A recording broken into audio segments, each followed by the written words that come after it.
necesitamos que todos los comités ejecutivos de las empresas tengan un nivel mínimo de formación en todo lo que tiene que ver con inteligencia artificial para que cada vez que van surgiendo nuevas oportunidades de negocio tengamos en mente todas las diferentes herramientas que están a nuestra disposición para resolver esos problemas.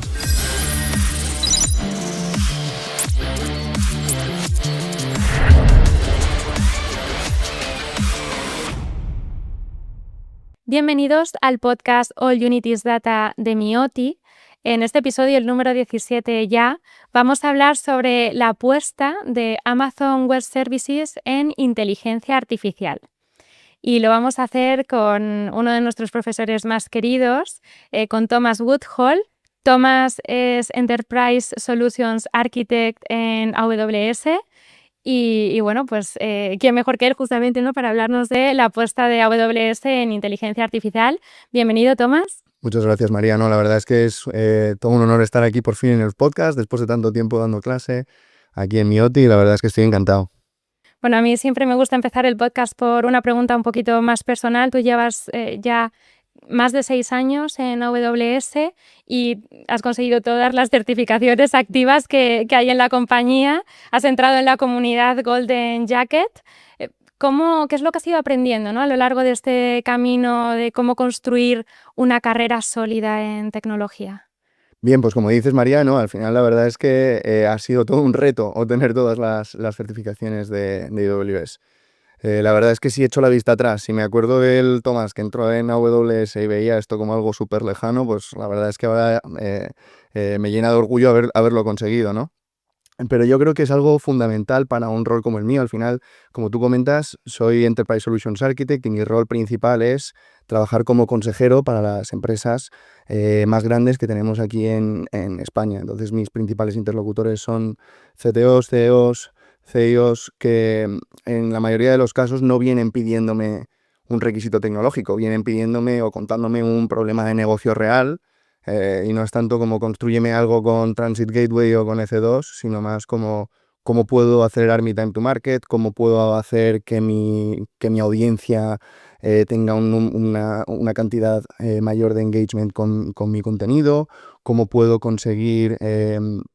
cumplir con todos los requisitos de compliance que hay en los marcos reguladores de mi industria. Y todas esas cosas muchas veces es importante tener una visión transversal de la tecnología y no centrarnos solamente en un grado profundo de especialización, sino también tener esa amplitud de conocimiento o ese breadth que dicen en inglés, que nos permita tener una visión transversal sobre todos los diferentes componentes que hay en una solución tecnológica. Matt Garman abrió re:Invent diciendo, ¿no?, que el verdadero valor de la inteligencia artificial aún no había sido descubierto. ¿Qué información tiene AWS para ser tan específico, ¿no?, con esta afirmación? Bueno, como algunos de vosotros sabréis, y quizás no todos, re:Invent al final es la conferencia en la que Amazon Web Services todos los años hace los principales anuncios de los releases tecnológicos que lanzan, ¿no? Entonces, como comentas tú, yo estoy bastante de acuerdo con esa afirmación de Matt Garman, porque cuando hablo con mis clientes y veo el resto de clientes que hay ahora mismo aquí en España y también a nivel internacional, veo un nivel de adopción de inteligencia artificial que yo dividiría en 3 capas, ¿no? La primera capa quizás es el uso de inteligencia artificial en todo lo que tiene que ver con tareas de productividad de negocio, productividad de desarrolladores. Y aquí estamos viendo que es donde se encuentran la mayoría de las empresas hoy en día. Estamos consiguiendo entre un 10 y un 30% de ahorro o de eficiencia. La segunda capa, donde cada vez van apareciendo más empresas, pero todavía no son todas las que deberíamos, son empresas que están haciendo un esfuerzo por identificar casos de uso en los que pueden empezar a implementar inteligencia artificial para resolver problemas de negocio. Y el tercer caso, y yo creo que este es el caso al que se refiere nuestro CEO, Matt Garman, es todos esos casos de uso que ahora mismo parecen impensables, ¿no?, de inteligencia artificial. Cosas relacionadas con inteligencia artificial en medicina, en bancos, en agencias gubernamentales, incluso en sistemas altamente regulados como en infraestructura crítica, gestión, por ejemplo, de escalas con inteligencia artificial y un montón de cosas que seguramente todavía ni se nos ocurren, ¿no? Y es por eso que yo creo que están haciendo una apuesta tan grande desde AWS en dar todas esas herramientas como las AI Factories para que todas las empresas puedan traer la inteligencia artificial a donde tienen los datos y poder enfrentar todos esos retos tecnológicos que hasta ahora quizás por las limitaciones tecnológicas que había en el mercado no han sido posibles de resolver. Porque realmente sí que ha sido una auténtica exhibición de fuerza, ¿no? Se hablaba tanto desde hardware propio hasta agentes autónomos. No sé qué mensaje realmente queríais trasladar al mercado. Bueno, la verdad es que yo creo que efectivamente ha sido un mensaje muy contundente en el que querían demostrar tener un control completo sobre la capa de hardware, ¿no? Al final han hecho una inversión en lanzar, bueno, llevamos años con Graviton, ahora tenemos Trainium 3 y Trainium 4 que tienen interoperabilidad con NVLink Fusion para conectarse con NVIDIA. Y al final lo que yo creo que está tratando de obtener con esto Amazon Web Services es poder no depender de terceros para así poder reducir a la hora de producir silicio o producir procesadores o GPUs, para así poder reducir los costes, reducir el consumo energético y también dar más herramientas o flexibilidad a los usuarios que quieran seguir utilizando tecnologías basadas en NVIDIA como CUDA, por ejemplo, desde la propia infraestructura de AWS. ¿Y qué cambia para las empresas que quieren implementar una estrategia de inteligencia artificial? Al final yo creo que la apuesta de AWS es no solamente ir lanzando features aisladas en cuanto a lo que tiene que ver la inteligencia artificial, sino generar una plataforma holística, es decir, en la que se enfrenten todos los diferentes retos a los que se van a enfrentar las empresas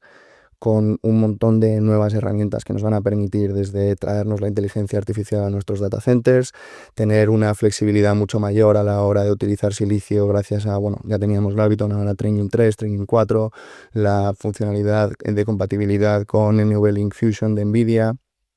También vamos a tener, que esto nos va a traer una posibilidad de reducción de costes y ahorro energético bastante fuerte. También están haciendo una apuesta muy fuerte por sistemas de desarrollo basados en agentes como Kiro, Security Agents y DevOps Agents que van a encargarse de revolucionar por completo cómo nos encargamos de la seguridad y el CI/CD o todo lo que tiene que ver con el flujo de desarrollo del software. Y al final lo que yo creo que están buscando es generar un ecosistema que permita a las empresas empezar a utilizar esta tecnología de forma segura y escalable. Bueno, vemos bastante hype, ¿no? Con todo el tema de los AI Factories. No sé si puedes hablarnos un poco más sobre esto, ¿no? Y qué supone para la industria. Bueno, la verdad es que es súper interesante, la verdad, como comentas, María. Las AI Factories no son un producto que está enfocado a que sea utilizado por la inmensa mayoría de los usuarios de AWS. Es más, em, están pensadas para ser utilizadas quizás por el 0,001% de los usuarios de la plataforma. Pero es ese 0,001% de usuarios que necesitan tener las funcionalidades de inteligencia artificial en sus propios data centers soberanos para poder realizar tareas sin tener que mover los datos a la nube. Amazon Web Services lleva años utilizando soluciones como Outposts, por ejemplo, en la que nos permiten traernos servicios de AWS con infraestructura física dentro de nuestros data centers. Y un poco el enfoque es parecido, dando acceso a los servicios de inteligencia artificial como Bedrock o como SageMaker para que empresas que están en sectores altamente regulados, entidades gubernamentales, entidades sanitarias quizás, o incluso algunas entidades que se consideran infraestructura crítica de los países en los que estamos trabajando, puedan utilizar estos servicios sin tener que mover sus datos a la nube, y lo que hagamos sea, en vez de que los datos se tengan que mover a la nube, que es donde está la inteligencia artificial, que la inteligencia artificial venga a los data centers en los que están los datos. Entonces, al final es un enfoque que está pensado para otorgar flexibilidad a aquellas empresas que necesitan estos requisitos máximos de seguridad o de compliance, o que quieran protegerse ante futuros entornos geopolíticos complejos en los que quieran tener todos los datos y toda la inteligencia artificial dentro de sus propios data centers. Y este modelo híbrido a lo mejor supondría el fin del debate entre cloud y on-premise. Bueno, a ver, yo creo que más que el fin del debate, lo que define es como la redefinición de las normas del debate. Lo que estamos viendo es que con la aparición de nuevas tecnologías como esta, con todos los partnerships que estamos viendo entre diferentes cloud providers a nivel de networking, a nivel de agentes, a nivel de modelos incluso, lo que estamos viendo es que cada vez vamos a tener más arquitecturas híbridas, más arquitecturas que están funcionando entre on-premises y AWS o incluso entre diferentes cloud providers. Ahora mismo están teniendo muchísimo tirón protocolos como MCP o Agent to Agent, que básicamente lo que están buscando y consiguiendo, de hecho, es darle a los usuarios la capacidad de elegir qué tipo de agentes o qué tipo de cargas quieren lanzar en qué sitios y que haya un sistema de interoperabilidad que permita que todos esos sistemas multiagénticos se puedan comunicar entre sí. AWS sostiene que estamos pasando de asistentes a agentes capaces de finalizar proyectos, no tareas. ¿Qué condiciones son necesarias para que esto ocurra? Bueno, la verdad es que a medida que la tecnología de inteligencia artificial y de agentes va aumentando en su nivel de madurez, empezamos a ver ciertos cuellos de botella que han sido grandes retos que hemos tenido que solventar. Entre ellos, por ejemplo, el acceso a información de esos agentes o de esos modelos. Es decir, no solamente desde un punto de vista de RAG y que tengan acceso a bases de datos indexadas donde tengan un contexto sobre el que contestar las preguntas, sino obtener memoria de las distintas interacciones y del histórico de interacciones que han tenido en el pasado. Para esto, al final, Agent Core Memory soluciona este problema porque al final tenemos también un riesgo de que usuarios maliciosos pudiesen intentar contaminar esta propia memoria para cambiar el comportamiento del propio agente. Y para esto, al final, tenemos cosas como policy dentro de Agent Core que nos van a permitir regular el tipo de respuestas que vamos a poder dar. Y esto va un paso más allá que lo que hemos venido viendo con guardrails, por ejemplo, dentro de Bedrock, que operan al nivel del LLM y pasamos a un control de políticas dentro del propio agente, a nivel del agente, que nos van a asegurar el comportamiento que va a tener este agente, ¿vale? Esto nos va a abrir las puertas a que se puedan utilizar en entornos y en industrias donde hasta ahora quizás nadie se habría fiado de poner un agente para conceder un préstamo, pero quizás gracias a estas políticas en un futuro cercano esto va a ser posible. Luego también tenemos un reto, yo creo, a nivel de formación, porque al final esto es una tecnología súper nueva. Cada semana van saliendo cosas nuevas, modelos de hace meses pasan a ser obsoletos. Me acuerdo en este mes pasado de noviembre, durante una semana hubo 3 releases de 3 LLMs que pasaron a ser como el LLM más potente que se había creado y todas esas cosas habían pasado en cuestión de días. Entonces al final las empresas yo creo que necesitan hacer una inversión fuerte en formación para asegurarse que todos sus empleados, tanto los técnicos como los de negocio, sean capaces de mantenerse a la altura de las circunstancias y no quedarse obsoletos con respecto a sus competidores. ¿Podrías contarnos un poquito más sobre Kiro, ¿no? El entorno de desarrollo oficial de Amazon Web Services? Sí, no, la verdad es que es súper interesante porque estamos en un momento en el que hay un montón de hype con todo lo que tiene que ver con tecnología basada en agentes, cualquier cosa relacionada con vibe coding. Llevamos una trayectoria en la que hemos visto un montón de herramientas de pair programming que han ido evolucionando y la verdad es que lo que trata Kiro de conseguir es ser un asistente de código enfocado a generar código productivo que puedan utilizar las empresas de forma segura y confiable, ¿vale? Entonces, para eso Kiro lo que hace es que no solamente tiene un modo de trabajo basado en vibe coding, sino que tenemos un modo de trabajo basado en spec coding. Esto es un cambio de paradigma total porque lo que hace es que con un prompt muy sencillo, Kiro se va a encargar de enriquecer ese prompt con todo el contexto de las instrucciones que nosotros tenemos sobre cómo queremos que se desarrolle código en nuestra empresa o en nuestro equipo en particular o en nuestro proyecto.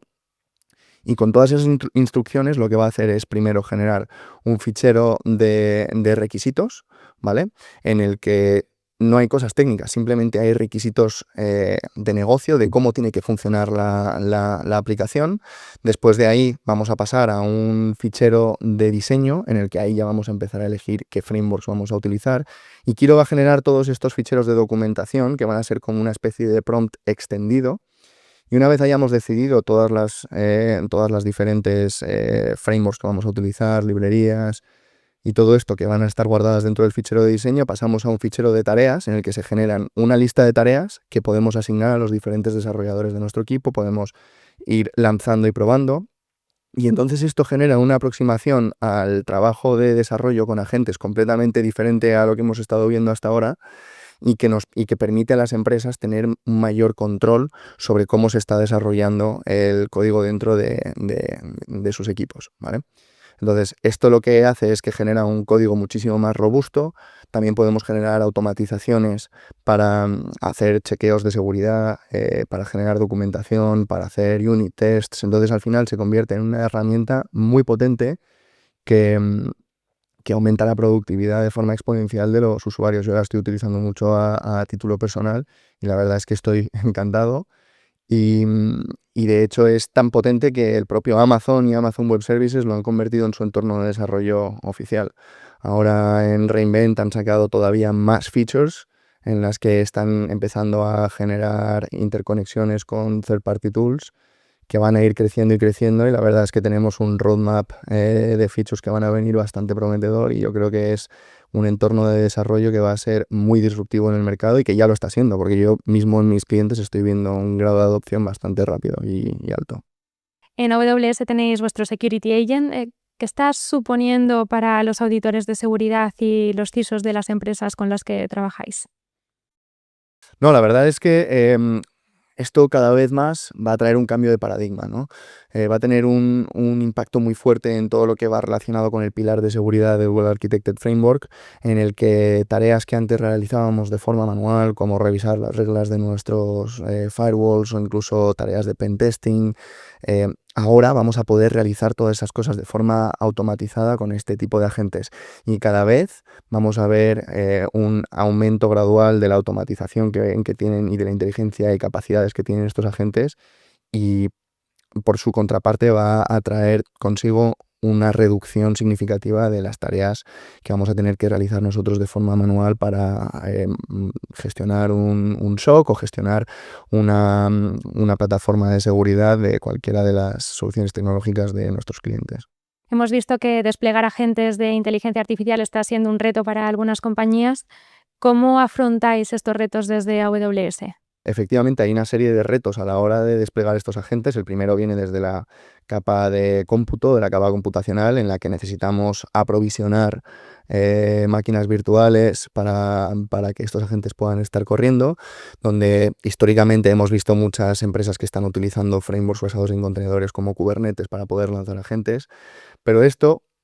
abre una serie de problemáticas en las que muchas de estas empresas no son expertas en gestionar estos frameworks, y gestionar Kubernetes no es una tarea para nada trivial. Entonces, para esto, lo que estamos haciendo es un servicio gestionado de agentes que no solamente nos soluciona la parte de la plataforma de cómputo, sino que nos brinda una serie de features que van orientadas al resto de retos que vamos a ver a continuación. Esta plataforma es Bedrock Agent Core,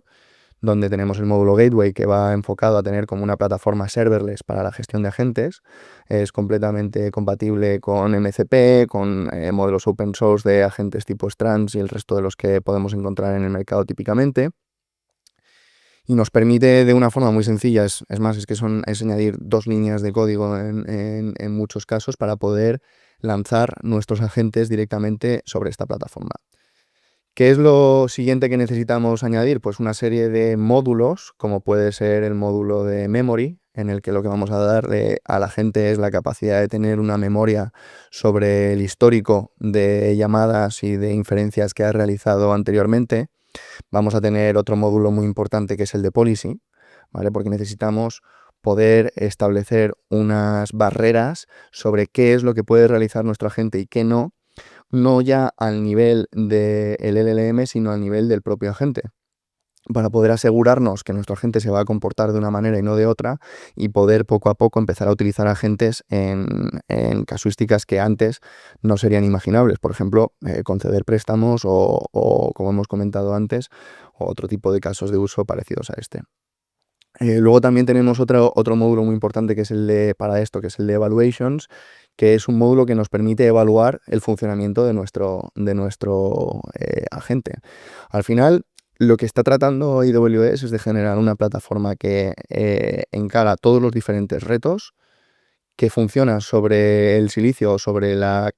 capa computacional más potente del mercado ahora mismo y con la capacidad de interoperabilidad más alta, porque al final no solamente estamos hablando de que están utilizando chips como Graviton, Trainium 3, Trainium 4, sino que tenemos interoperabilidad para trabajar con otros vendors como NVIDIA a través de NVLink Fusion,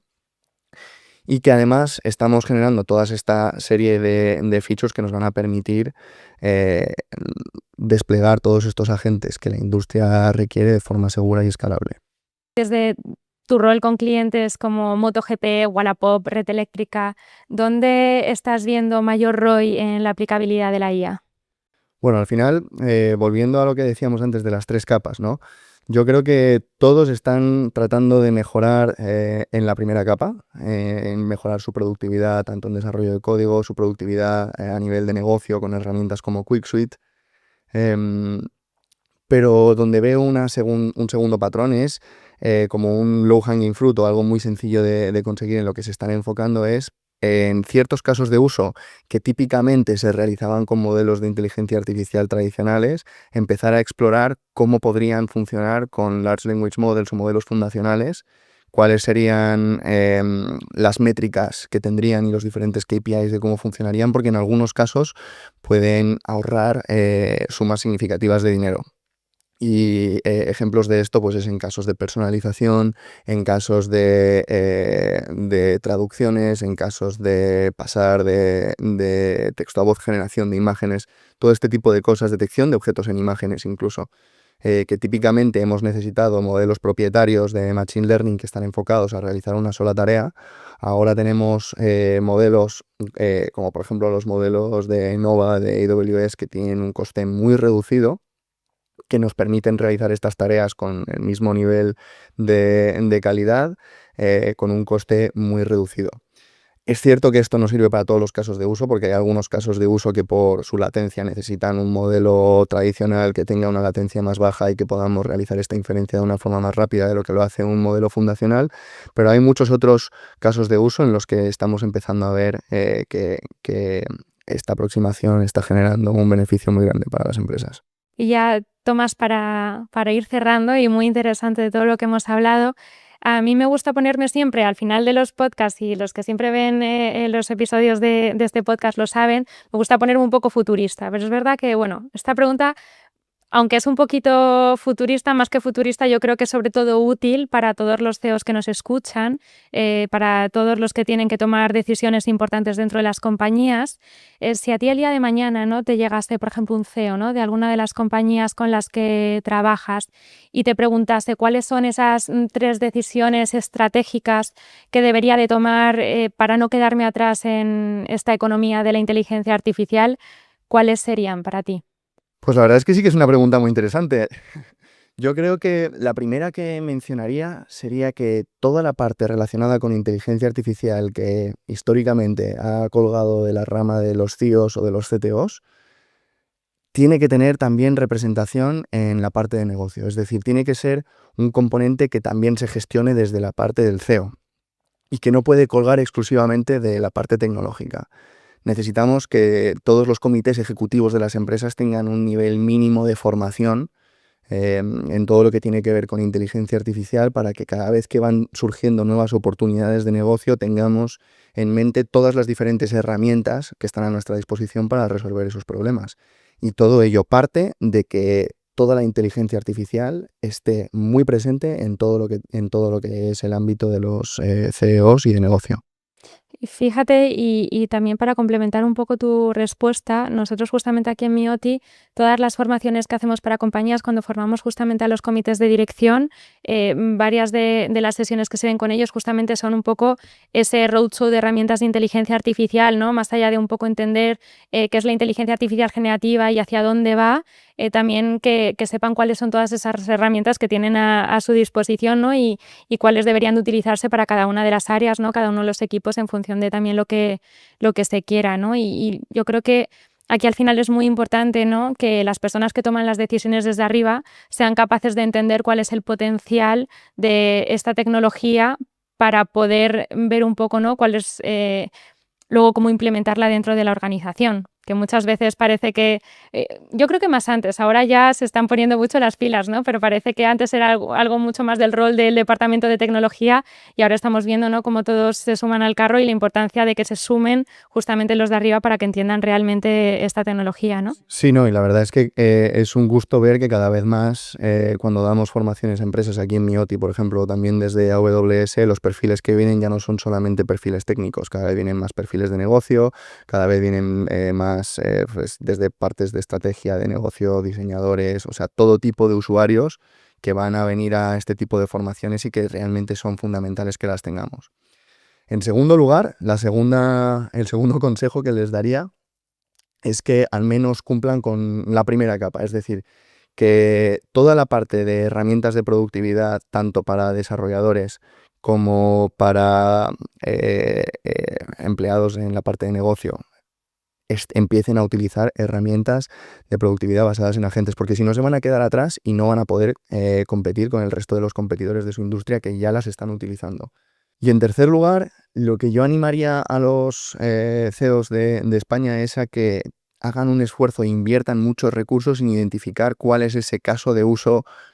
estrella que podría generar una diferencia sustancial en su negocio. Y no tan enfocados en afrontar 20.000 casos de uso como pruebas de concepto, sino en identificar un concepto o un caso de uso en el que si nos saliese bien y lo hiciésemos bien, haría que todos los competidores de nuestra industria tuviesen que repensarse cómo funcionan sus modelos de negocio para poder seguir compitiendo con nosotros. Y una vez tengan identificados ese caso de uso, pongan todos los recursos necesarios para poder llevarlo a la realidad en un periodo de 18 a 24 meses. Saber qué quieres conseguir, ¿no?, qué problema de negocio quieres resolver y también si se resuelve con inteligencia artificial o con otra O con tecnología, otra claro. tecnología, pero al final hay un montón de casos de uso de inteligencia artificial que la mayoría de empresas van a poder hacer, y lo más importante es identificar cuál es, y una vez hayamos identificado cuál es, poner todos los recursos necesarios para poder llevarlo a cabo. Pues con eso nos quedamos, Tomás, ¿no?, con la importancia de la formación, con la importancia también del uso de la inteligencia artificial, ya como más que como ventaja competitiva, ¿no?, como un tema ya casi de supervivencia para las compañías, y de la importancia de saber para qué quieres aplicar la inteligencia artificial, qué problema de negocio quieres resolver, ¿no?, y a partir de ahí pues trabajar en ello, ¿no?, y sobre todo identificar si también se resuelve con inteligencia artificial, como decíamos. Ha sido un auténtico placer escucharte, Tomás. Nuestros alumnos tienen la suerte de escucharte con muchísima más frecuencia y nada, por supuesto, darte las gracias de estar aquí hoy en este episodio, el número 17 ya del podcast de Mioti. Y bueno, darle las gracias también a todos los que nos escuchan en todos los meses. Recordaros que tanto en YouTube como en Spotify, siempre todos los meses subimos un nuevo episodio de All You Need Is Data con grandes referentes de diferentes ámbitos, como en este caso Tomás, ¿no?, de AWS, que yo sé que además muchos tenéis ganas de que tuviésemos aquí una representación de AWS, así que ya tenéis este episodio. Y pediros que si os ha gustado, por favor, le deis a like, os suscribáis, lo compartáis y nos vemos a la próxima.